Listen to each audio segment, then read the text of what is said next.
can't do this to me. Why the can't I? Because she's pregnant. Why should I care? Because it's yours. Put your gun down, Tariq. Revenge, chess moves, trust, loyalty, and family. Episode 4 was an episode where revenge was on the table for multiple players across the chessboard, but revelations and secrets about characters in terms of who they really are and what they've been hiding is about to change the game once again. And so in this recap and breakdown for episode 4, we're going to focus on all the major talking points from The Reckoning, looking at a bunch of clues, Easter eggs, along with a theory or two. We'll be focusing on the theme of revenge, chess games from both those in the street to law enforcement, how you can't have too much trust and loyalty, even to those who are closest to you, because in this game, who knows what's a lie and who knows what's the truth. You see, Ghost, I refuse to tolerate disloyalty in the men that work for me. The moment I detect disloyalty, I cut it out like a cancer.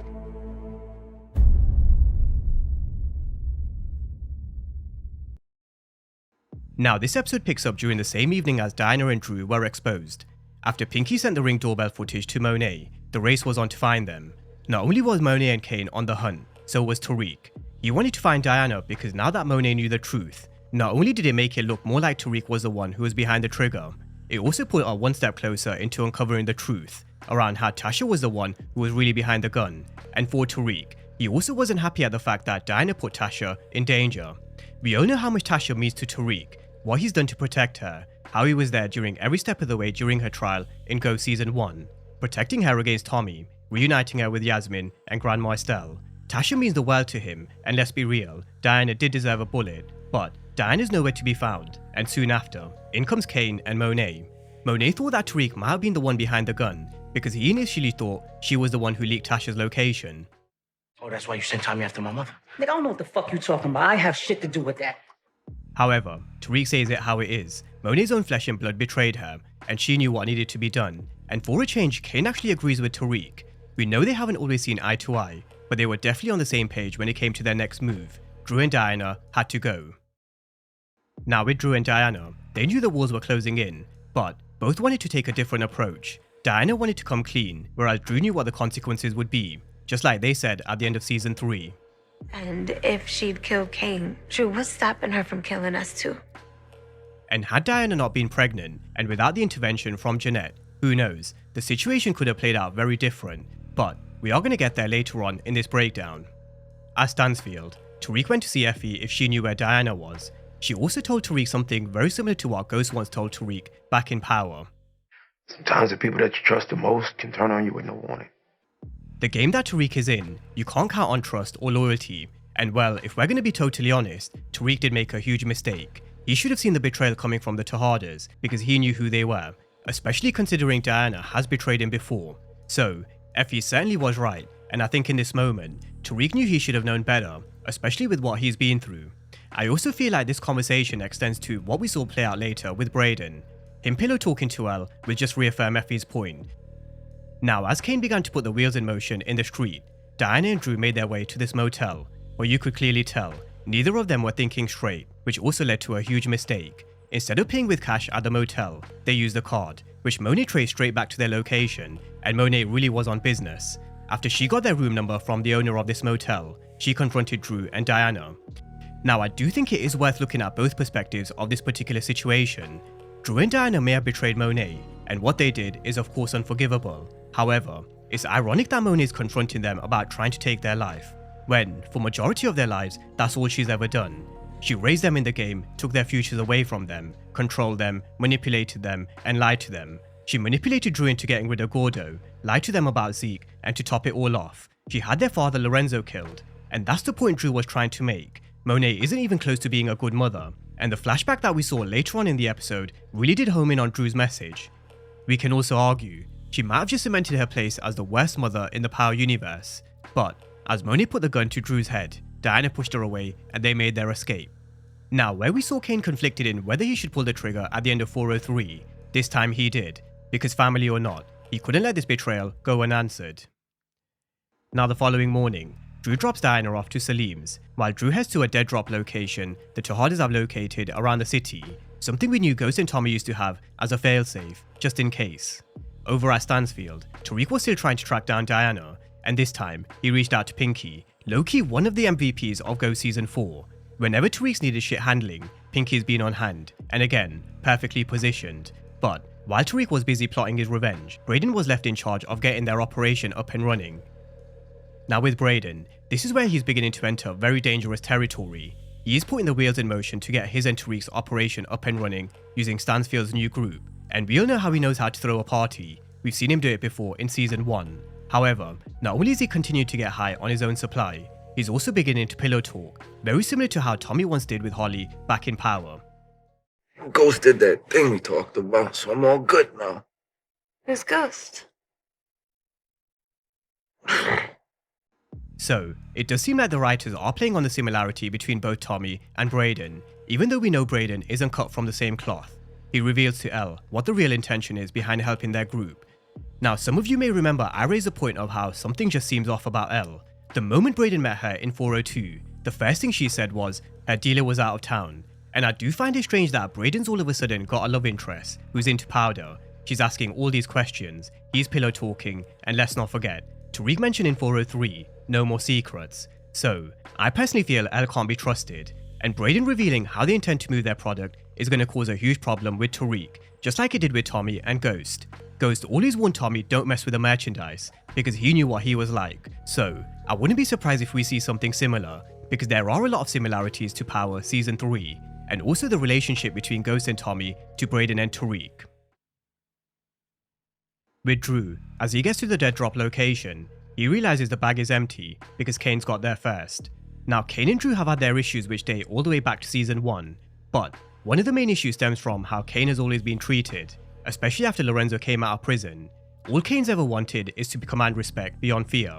All he wanted was for Lorenzo and Monet to respect him, treat him more than just a street soldier, more than just a muscle to the Tejada organization. It's also why he always had an issue with Tariq. He felt the moment Tariq came into the picture, he felt as if Tariq was replacing him.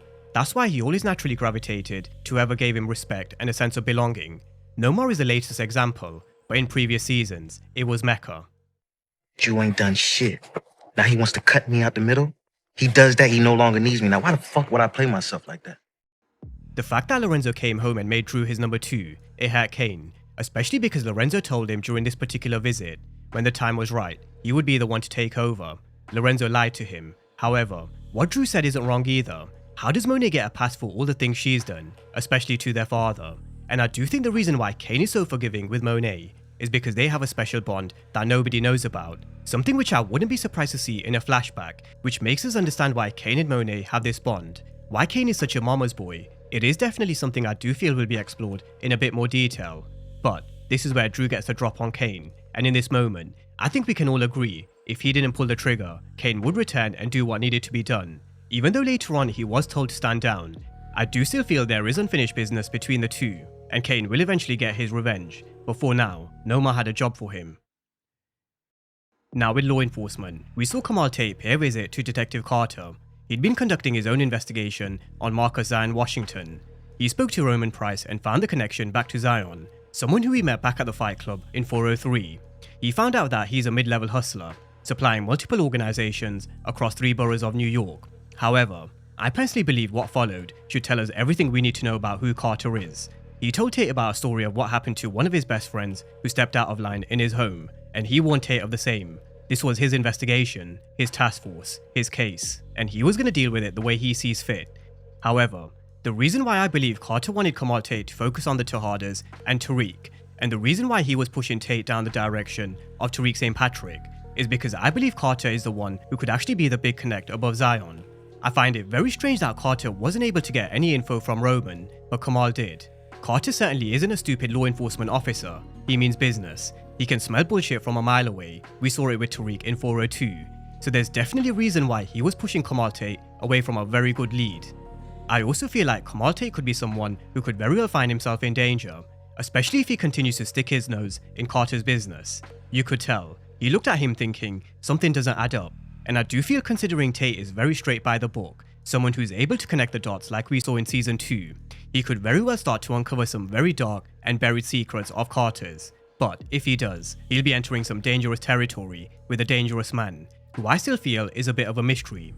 Now, he told Kamal Tate the chess move that they were going to make was to question Monet and Tariq and get them to turn against each other. Again, just highlighting which direction Carter wanted to take this investigation and how he wasn't afraid to cause some chaos in the streets. I wonder why. Now back at the Tejadas, as Monet continues to try and track down Dru and Diana, she had a visitor, Detective Carter. He mentioned how the Tejadas may have been a drug-dealing family, but they weren't exactly the biggest players in New York, which does kind of highlight the level the Tejadas are. They aren't exactly the biggest players. But this is where Carter begins to get to work. He feeds her info that there was an eyewitness that saw a man flee from around the time of Monet's shooting that matched the description of one Tariq St Patrick, and he knew exactly what he was doing. He wanted these drug dealers to take themselves out, because as we heard him before in the trailer for season 4, they're like cockroaches, impossible to eradicate. But what better way to eliminate them than have them kill each other? However, as I mentioned before, is there a hidden agenda with Carter's game plan? I certainly think so. With Kamal Tate, he later goes and questions Tariq, and Tariq realized straight away, because of the information that they fed to Monet, it put a huge target on his back. Now with Davis McLean, after he helped Nomar deal with the Obi situation, she realized she could use someone with Davis's expertise and connections. She wanted help with one of her legit businesses, a jet parts company which she established in Italy, a country which, let's not forget, she can't return to because of what she did to Francesco Lombardi. With the authorities looking into Lombardi's murder, we can't risk going back to Italy, now can we? She needed help to get some government contracts, and even though Rashad Tate might not be the man she needed for this particular situation, I personally do think Rashad Tate will be back eventually. However, the person she needed to speak to was Wiley Adams. It also so happened to be that there was a political banquet this evening, but Kevin Grant was the person she had to get past, a hood kid who turned his life around. Davis also tried to sneak his way into being Nomar's +1, and no doubt, also her bed, but she had someone else in mind, Cane Tejada. But on Davis helping Nomar, he really is playing a very dangerous game. This mutual understanding or business relationship they're beginning to develop is something that could very well come back to haunt him. Playing both sides in the world of power never really ends well, so when and if Tariq finds out, which we can all assume he will, I don't think he'll be too pleased. If I were also in Tariq's shoes, I'd keep in mind what Effie said, because he also knows Davis took money from the Tejadas before during his Rico case, so let's see if Tariq can see the signs. Now back at the Tejadas, we had Jeanette delivering some home truths to Monet, something Monet needed to hear. She was a problem. Not many people have stood up and spoken to Monet the way Jeanette has, and if they have, Monet's never really taken any notice because she's stubborn. It's always her way and only her way. That's how she's always done things. It's always about power and control, which is also the problem. The way she's raised her kids has been in more of a business manner, and that's why she hasn't been able to see the signs Jeanette has. I do have to say, Jeanette also has been a breath of fresh air in the Tejada household. She's seeing things from a very different viewpoint. She lets Monet know what kind of mother she is, how she raised her kids and what she put them through. And with Jeanette, Monet actually listened compared to, for example, when Lorenzo said something very similar. But Jeanette also lets her know she's so far gone from her kids, she couldn't even tell that Diana is pregnant. It was under her nose the entire time. However, because she treats her kids as soldiers, she's lost this mother and daughter connection a long time ago. And so, the flashback that we saw in episode 4 really did prove Jeanette's point. During the latest flashback, we saw a slightly older Monet and Dru. Instead of Dru being at his art show, Monet had him attending a business deal. And that's one of the main problems between Monet and Dru. All Dru's ever wanted to do is draw and live his life. Ever since season 1, we knew how much he was into art, but Monet took that from him. Instead, she had him here. Now, as the deal started to go sideways, and after a bit of a scuffle, we saw a young Dru pick up the piece and pull the trigger, his first kill in the game, and we saw how it really effed him up. But instead of Monet realizing she should never have put Dru in that position in the first instance, she told him to man up. He did what he had to do. So, I do think now's a perfect moment to bring up the debate that's been around for a couple of seasons. Who's the worst mother in the Power universe? Across Power, we've seen mothers do some really crazy things. We've seen them lie, teach their kids to lie, manipulate, control them, and even though Rock and Tasha have made many mistakes, at least they tried to put their kids on the right path. Whereas with Monet, this is what she had her kids doing from when they were young. So Jeanette was right, she was the problem, which for the first time ever, Monet agreed. Jeanette's words were enough to convince Monet to choose the path of forgiveness rather than revenge. Just like she said in the hallucination scene with Zeke, she wanted a second chance and this was it, but only if she could forgive. Now over at Salim's, Diana apologized to him for exposing him in the way she did in season 3, and maybe she realized Salim was right after all. Salim warned her she may want to distance herself from her family, especially after what happened with Lorenzo. He didn't want the Tejadas dictating who she can and can't be, especially because of who they were. And had she followed Salim's advice, maybe she wouldn't be in this position. But this is where Salim gave the keys to his car and the keys to his parents in Greenwich, where Diana goes to hide. Now, as Tariq makes his way to Salim's, he gets straight to business, and I did like the fact that Tariq wasn't taking any bullshit. You could tell he meant business, and makes Salim squeal. But when Tariq begins to taunt him like his father once did with Dre, this is when they get into a bit of a tussle, and where it leads to Tariq into pulling the trigger, something I'm sure Tariq didn't intend. And I do have to say, a lot of bodies are dropping in season 4, especially at the hands of Tariq, so I do wonder, will one of them come back to bite him at the end of season 4? We all know Kamalte and Carter are on the hunt, so could one of these murders be an issue later on down the line? It's definitely worth a thought. Now, Davis McLean once said, a suit does a lot for an image, and we all know someone who would definitely agree. Although the last time we saw Cane in a suit, it didn't exactly work out how he'd hoped. However, this time around, as Noma and Cane attend this political banquet, she needed him to play his part with Kevin Grant, someone who grew up in the Bronx. She needed Cane to keep him occupied while she tried to make a deal with Wiley Adams, a criminal broker who is very well connected, someone who has influence and pull in regards to giving government contracts. Now, even though Cane did keep Kevin busy long enough for Noma to potentially strike a deal, Cane always had one eye on the streets in regards to Dru, and so we did see him make a decision. It was now or never. Dru was on his way to the bodega, one of the Tejada stash houses, which did remind me of how Rock once used to have a stash house at the bodega in Raising Kanan. But as Cane catches up to him, he receives a call from Monet to stand down because she made a decision to forgive. She also wanted to know where Diana's location was because they had to get to her before Tariq did. However, circling back to the connection between Cane and Monet and how they have a bond which is very different to Diana and Dru, one way in which you can poke him is by calling him Mama's boy. Oh no, I forgot. He's a fucking mama's boy. Always has been, always will be. The same way you can poke Tariq by telling him he's just like his father. If you call Cane Mama's boy, you can bet it's definitely going to trigger him. This is also where Cane absolutely unleashes on Dru. He may not have been able to get rid of him on Monet's orders, but he certainly makes it clear to Dru he was dead to him. But best believe, this rivalry is far from over. I'm sure we'll be coming back to Cane vs Dru again at some point in season 4, and when we do, there can only be one man standing.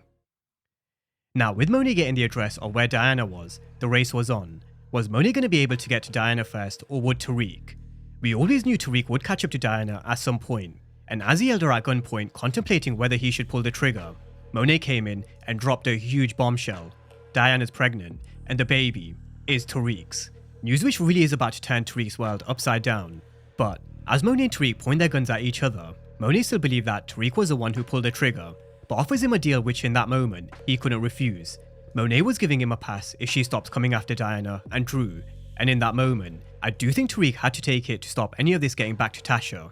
But in the moment, I think Tariq was just kind of shell-shocked. He had no idea what to say or think, he just leaves. Now with Monet and Diana, they may have forgiven each other for what they've done, but can any of you guys see in this end well? I personally can't. Just when they start to build this mother and daughter relationship, just when Monet believes that she's finally got this second chance with her daughter and grandchild, I personally feel it will be ripped away from her. That's what I feel they're now setting us up for. With Dru, I think she'll find it very difficult to repair this relationship, even if she has chosen to forgive. I just can't see Dru looking past the death of Gordo, Lorenzo, and all the other shit that she's put him through. With Cane, I think he finally might be done with Monet as well. We all know all he's ever longed for is respect, but being called a mama's boy reminded him he's always been wrapped around Monet's finger, and he'll always continue to do so until he finally makes a decision to become his own man, which is now the decision he's taking. I also feel like him finally making this decision to become his own man also means he's done taking orders from Monet. So, when we see Cane vs Dru round 2, which we definitely will at some point, he won't be a mama's boy, and that's why I feel there can only be one man standing and only one winner, maybe even a Cane and Abel storyline. Now, as this night came to a close, it was ironic that Tariq walked into this underground party that Braden organised. It's like Tariq had his very own miniature version of Club Truth, father like son. Braden also ran through the details of their new sophisticated method in terms of moving their product. They run the product through the match. The t-shirt size determines the gram amount. With the pills, it's a similar system to how No Cap All Frap used to be in season 3, a secret compartment at the bottom of the water bottles. And the best part, everything stays underground through word of mouth, with the location being a secret until a few hours beforehand. So with it being underground, with it being word of mouth, they could keep it under the radar of Noma, who, let's not forget, a part of her truth said she didn't want to hear Tariq moving any product, but just hold on to that thought. I am going to come back to it in just a second. Now, we know Tariq's had one hell of a day. He dropped the body of Salim, he's been around New York on the hunt for Diana, and also found out that he's about to become a father. So, for the first time in a long time, Tariq says he needs a drink, but we also see him smoking on that Salim pack. Like I mentioned before, this Tariq is darker. He's really beginning to prove he's different in season 4 after all the betrayals, but from the corner of his eyes, he couldn't believe who he saw, Anya Covington. Knowing who she was, he made his move. So no doubt, we know what Tariq's next move is. He's going to use Anya to get to Noma. She's going to prove to be the perfect weapon like Kanan once used Tariq against Ghost. That's the chess move that Tariq is going to be playing next, potentially exposing Noma's secrets and destroying this relationship Anya has with Noma, just like Kanan did with Ghost and Tariq. However, I also wouldn't be surprised if Noma had eyes on Anya and she quickly connects the dots. So, definitely expect Noma to find out pretty soon. It's definitely going to be a real chess game going forward, and I think one player who could have a huge say is Detective Carter. I do believe he is a big player to keep an eye on. He's definitely hiding a darker secret, and it's only a matter of time before he begins to make his move to take control over that chessboard. But who's going to be crowned the king come the end?